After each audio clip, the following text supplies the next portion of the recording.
ગોવાળિયા પ્રસાદનો પડિયો લઈ રાજાની પાસે આવ્યા. પ્રસાદ દેવા કે હે મહારાજ, તમે ભગવાનનો પ્રસાદ લ્યો. અમે અહીંયા જંગલમાં ભગવાનની કથા કરી છે, સત્યનારાયણ ભગવાનની કથા કરી. તમે ભગવાનનો પ્રસાદ લ્યો. પણ અભિમાની રાજાએ પ્રસાદ લીધો નહીં. ગોવાળિયાને બોલાવ્યા પણ નહીં, અપમાન કર્યું. ગોવાળિયાને ખોટું લાગ્યું. એના કરતા હજારો ઘણું ખોટું ભગવાનને લાગ્યું. ભગવાનની રાજાની ઉપર કોપાયમાન થયા.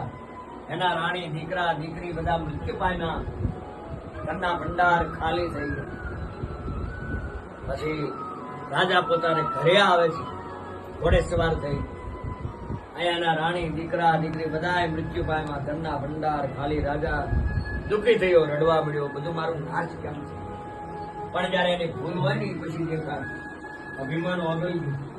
એની ભૂલ એને દેખાવા મળી. મેં વડલા નીચે ગોવાળિયા કથા કરતા હતા, મેં પ્રસાદ